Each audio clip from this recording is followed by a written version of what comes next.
اجازت نہیں ملتی تو پھر پی ٹی آئی کا کیا سٹانس ہوگا؟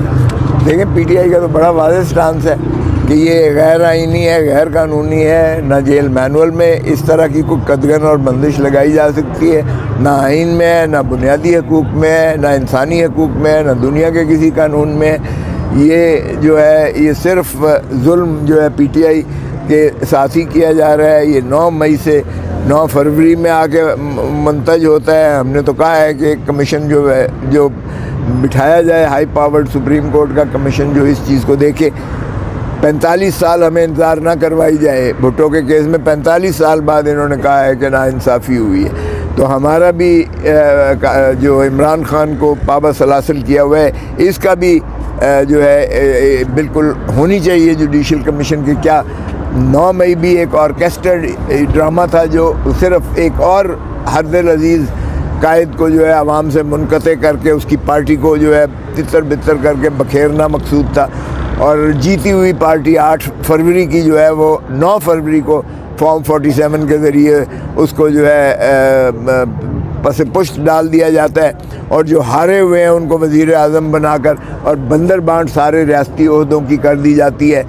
یہ عوام کے خواہشات کے خلاف ہے یہ ایوان جو بیٹھا ہوا ہے، کیونکہ اس ایوان کی تقدس اسی چیز پر محیط ہے کہ منتج ہے کہ عوام کے نمائندے وہاں بیٹھے ہیں، عوام کی وہاں ترجمان بیٹھے ہوئے ہیں، عوام کی اور مستقبل کا فیصلہ کرنے والے لوگ بیٹھے ہوئے ہیں۔ اگر چور ڈاکو لٹیروں کو اپنی دھن دولت یا طاقت کی وجہ سے ان کو جبری جتا کر اور ان کو جو ہے تاج پوشی کروا دی جائے تو یہ قوم اور ملک نہیں مانے گا، اور اس طرح سے نہ حکومت چلے گی نہ ریاست کا نقصان ہوگا۔ کیا ہو سکتے ہیں عمران خان کی پابندی لگانے کی؟ مقاصد کیا لگتا ہے آپ کو کیا ہو سکتے ہیں؟ اس کا مقصد صاف ظاہر ہے کہ ہمیں پہلے انہوں نے جو ہے بطور پارٹی کے انہوں نے منہدم کرنے کی کوشش کی۔ آفرین ہے، صد آفرین عوام کو، میں ان کو سلوٹ کرتا ہوں جنہوں نے جا کے کینڈیڈیٹ بھی ڈھونڈا ہے اور جنہوں نے سمبل بھی ڈھونڈے ہیں۔ ہم نے ایک بلہ مانگا تھا، جہیز کا سارا سامان دے دیا۔ کوئی آلو ڈھونڈ رہا تھا، کوئی بینگن ڈھونڈ رہا تھا، کوئی دروازہ ڈھونڈ رہا تھا، کوئی چارپائی ڈھونڈ رہا تھا، لیکن انہوں نے بلے کو نشان نہیں دینا تھا، انہوں نے عمران خان کو ووٹ دینا تھا، اور انہوں نے چن چن کے دیکھا ہے کہ عمران خان کا امیدوار کون ہے۔ بلہ لے لینے سے بھی انہوں نے جو ہے اس کا کوئی فرق نہیں پڑا ہے۔ پاکستان تحریک انصاف کو اور عمران خان کو بھرپور انداز سے انہوں نے ووٹ دیا ہے۔ اس لیے اگر یہ اس قسم کی حرکت کی ہے انہوں نے، اس کے بعد ہماری جو ہے مخصوص نشستیں انہوں نے ٹیک اوور کر لی، مخصوص نشستیں انہوں نے ہماری ٹیک اوور کر لی ہیں، اور اس کے بعد اب چونکہ سینٹ کا الیکشن ہے، یہ سینٹ کے الیکشن میں ہمیں جو ہے نقصان پہنچانے کے لیے ہم سے یہ عمران خان کی ملاقات کو پابندی لگا دی ہے تاکہ مشاورت نہ ہو سکے مؤثر طور سے اور ہمیں سینٹ میں بھی نقصان ہو۔ تو یہ ہمیں مارجنلائز کرنے کے لیے پاکستان تحریک انصاف کو یہ سارا ڈرامہ اور ساری غیر آئینی اور غیر قانونی جو ہے حرکتیں کر رہے ہیں۔ اور دوسری بات یہ ہے کہ عمران خان کو یہ اس کی ول پاور کو جو ہے یہ کمزور کرنے کی کوشش ہے، کیونکہ کسی کو اگر آئزولیشن میں 2 ہفتے کے لیے بٹھا دیں تو ظاہر ہے کہ اس کو ذہنی اور جسمانی تکلیف اور اذیت دینے کے مترادف ہے۔ یہ خان کو پھر جانتے نہیں ہیں۔ خان بہت ہی اسٹرانگ آدمی ہے، خان آئرن مین ہے، میں سمجھتا ہوں۔ خان مرد آہن بھی ہے، مرد حر بھی ہے۔ اس نے کہہ دیا ہے کہ نہ میں ڈیل کروں گا اور نہ میں ان چور لٹیروں کی طرح ملک چھوڑ کر جاؤں گا، اور میرا مرنا جینا یہی ہے۔ اور اس نے کہا ہے کہ میں حقیقی آزادی عوام کو دلا کے رہوں گا اور ان کے حقوق کی خاطر میں لڑتا رہوں گا، چاہے پاکستان کی ساری جیلیں ہی کیوں نہ مجھے پھرا دیں۔ اور نواز شریف کی طبیعت تو بھائی خراب ہونی ہے، اس لیے کہ تاج پوشی کے لیے اس کو لے کر آئے تھے۔ میں تو بار بار کہتا رہا ہوں، اب جب وہ ڈاکٹر یاسمین سے ہارا ہے اور اس کو اصلی شکل دکھائی گئی ہے تو اس کو جو ہے ظاہر ہے کہ مایوسی کے عالم میں ڈپریشن میں جانا ہی جانا تھا۔ اب وہ عنقریب جائے گا واپس اور پھر کہتا جائے گا کہ مجھے کیوں بلایا۔ اصل میں یہ اس کے چھوٹے بھائی صاحب نے اس کے ساتھ یہ طرح کیا ہے کہ اسے جو ہے وزیر اعظم نہیں بننے دیا، اسے یہ بھی تکلیف ہے۔ خوسا صاحب، علی امین گنڈا پور کے وزیر اعظم سے گزشتہ روز ملاقات ہوئی، کیا پی ٹی آئی مفاہمت کی طرف جا رہی ہے؟ او بھائی، مفاہمت ہمارا تو کوئی جھگڑا ہی نہیں ہے۔ ہم تو کہتے ہیں کہ عوام کی جو آپ نے مینڈیٹ پہ ڈاکہ مارا ہے اس کو بحال کر دو۔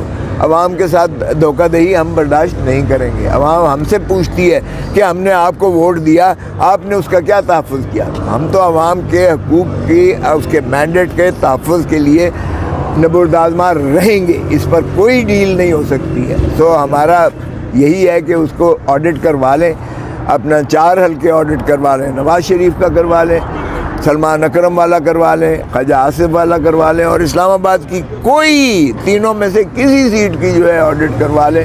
آپ کو پتہ چل جائے گا کہ باقی سارا پیٹرن کس طریقے سے انہوں نے جو ہے پی ٹی آئی کو مارجنلائز کر کے انہوں نے نون کو جو زبردستی اور زور سے جتوایا ہے اور ان کو حکومتیں دے دی ہیں. بہت شکریہ, تھینک یو.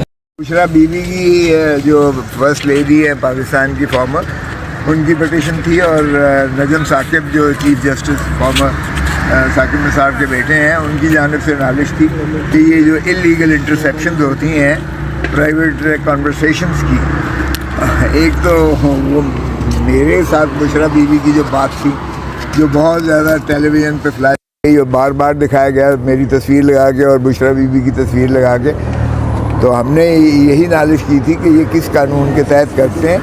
یہ جو پاکستان سارے میں ایک سیکیورٹی اسٹیٹ بنا دیا ہے اور کسی کا فون جو ہے وہ محفوظ نہیں ہے اس میں, حالانکہ فون کا مطلب ہی یہ ہے کہ وہ کالر اور ریسیور کے درمیان جو کانورسیشن ہے, جو بات چیت ہو رہی ہے, وہ کسی کو حق نہیں ہے سننے کا.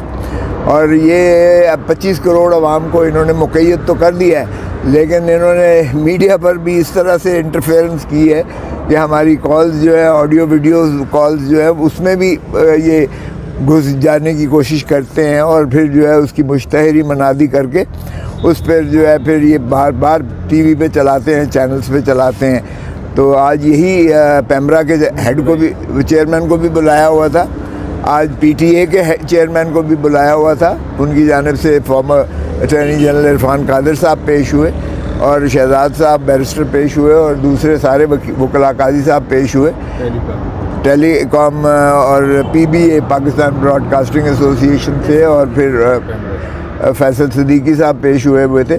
تو ساری ایجنسیز کو بھی بلایا ہوا ہے. پرائم منسٹر کے پرنسپل سیکرٹری نے بھی اس کو بھی جواب طلب کیا تھا.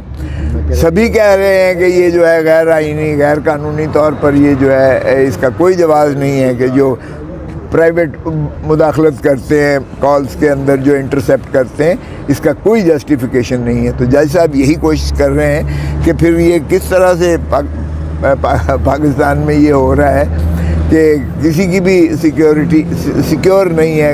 کانورسیشن جو ہے, بات چیت جو ہے آپس میں, اب ایک وکیل اور سائل کے درمیان کوئی جو کال ہوتی ہے, جو بات چیت ہوتی ہے, وہ قانون میں بھی پریویلیج ہے اور آئین میں بھی اس کی پریویلیج ہے. اور آرٹیکل 14 کو دیکھیں, یعنی وہ ڈگنیٹی اس کی جو ہے, آنر اس کا جو ہے وہ انوائلیبل ہے. آئین کے تحت بنیادی حقوق کے طور پر اس میں مسلم ہے کہ اس میں کوئی مداخلت نہیں کر سکتا ہے, کوئی سن نہیں سکتا ہے, کوئی دخل نہیں. یہ کوئی 1885 کا جو ہے ٹیلی گراف ایکٹ کی حوالہ دیتے ہیں, پھر 1996 کے ٹیلی گراف ایکٹ کی دفعہ 54 کا حوالہ دیتے ہیں. لیکن اس میں بھی وفاقی حکومت نے کہہ دیا کہ ہم نے کسی کو آتھرائز نہیں کیا ہوا ہے, کوئی اتھارٹی کو ہم نے اختیار نہیں دیا کہ وہ کسی کی پرائیویٹ کانورسیشن میں کوئی مداخلت کرے. دفعہ ضرور موجود ہے کہ نیشنل انٹرسٹ میں, قومی اگر جو ہے مفاد میں کسی کو آپ نے کال کو انٹرسیپٹ کرنا ہے تو بھی اس کا طریقہ ہے 2015 کے ایکٹ میں کہ میجسٹریٹ سے, کورٹ سے اجازت لیں گے اور پھر اس کے جو ہے وہ انٹرسیپٹ کر سکتے ہیں کال کو. لیکن یہاں کوئی میکنزم نہیں ہے, عجیب سلسلہ ہے, کوئی آ کے اس کو اون نہیں کر رہا ہے. تو جج صاحب نے اب پاکستان بار کونسل کو بھی بلایا ہے, اعتزاز حسن کو امائکس بلایا ہوا ہے اس میں کہ وہ آ کے عدالت کے معاون کے طور پر اس ایشو پر آ کر مدد فرمائیں. اب اگلی نیکسٹ ویک کے لیے اس کو دیا ہے اور جج صاحب کی خواہش ہے کہ یہ عوام کا جو بنیادی حقوق ہے اس کا تحفظ کیا جائے, کیونکہ پرائیویسی جو ہے وہ سٹیزنز کے درمیان وہ ایک بنیادی حق کے طور پر ہمارے آئین میں اس کو پروٹیکٹ کیا گیا ہے. اور اس کی جو خلاف ورزی ہو رہی ہے, یہ آئین کی خلاف ورزی کی جا رہی ہے. یہ کوئی بھی کانورسیشن جو ہے کسی کی محفوظ نہیں ہے، حتیٰ کہ ہمارے اپنے کال سارے جو ہے وہ ہم بات نہیں کر سکتے کسی کے ساتھ کھل کے، کیونکہ ہمارے سارے ٹیپ ہیں وہ ہوتے ہیں فون کال۔ اب وہ کس قانون کے تحت، کس میکنزم کے تحت، کون اس کی اجازت دیتا ہے؟ کوئی مادر پدر آزاد سسٹم ہے، کوئی پھر اس میں گرفت بھی نہیں ہے۔ قانون کا اطلاق اس انداز سے کوڈ آف کانڈکٹ تو بنا دیتے ہیں یہ، لیکن اس پر عمل داری نہیں ہوتی ہے۔ تو یہ ایک بدقسمتی سے بنانا ریپبلک اس ملک کو بنا دیا ہے۔ رول آف لاء کے نام کی چیز کوئی نہیں ہے۔ جج صاحب اپنے تئیں کوشش کر رہے ہیں، اللہ کرے کہ یہ ایسا فیصلہ جامع قسم کا ہو کہ اس میں جو ایجنسیز اور دوسرے جو اتھارٹیز ہیں، چاہے وہ ٹیلی گراف ایکٹ کی ہیں، چاہے وہ براڈ کاسٹنگ ایسوسی ایشن کی ہیں، چاہے وہ پیمرا ہے، اور چاہے وہ انٹیریئر منسٹری ہے یا ایف آئی اے ہے یا جو بھی ہے، وہ اس طرح کی حرکتوں سے باز آئیں۔ اور ٹیررسٹ کو تو پکڑتے نہیں ہیں، شرفاء کی جو ہے وہ کال ساری یہ انٹرسیپٹ کرتے ہیں، اور ہمارے سیاستدانوں میں خصوصاً ان کی بہت مہربانی ہے، کیونکہ ہم اپوزیشن کے جو سیاستدان ہیں، ہماری تو ساری کالیں جو ہے وہ یہ ریکارڈ کرتے ہیں اور ٹیپ کرتے ہیں۔ کس قانون کے تحت کرتے ہیں؟ کوئی قانونی میکنزم نہیں۔ کون اتھارٹی کرتی ہے؟ سارے یہاں ہاتھ کھڑے کر کے کہتے ہیں کوئی اتھارٹی کسی کو نہیں دیا گیا۔ تو کوئی مانتا نہیں ہے، تو پھر یہ کیسے چلتا ہے، کیسے انٹرسیپٹ ہوتا ہے، کیسے یہ جو ہے روز فون ٹیپنگ ہوتی ہے، اور کس میکنزم کے تحت یہ ٹیلی ویژن پہ چلاتے ہیں؟ آپ کسی جو ہے، ظاہر ہے کہ قانون کا، ہمارا ملک کا آئین اور قانون پر عمل داری کرنا لازم ہے، اور اس لیے جو وائلیشن ہوتی ہے اس کا جج صاحب اپنی طرح کوشش کر رہے ہیں۔ خسرو صاحب بتائیے گا، خان صاحب سے ملاقات 2 ہفتے بعد کی گئی تھی، آج اس کا کیس لگا ہوا ہے، اگر آج خان صاحب سے ملاقات کی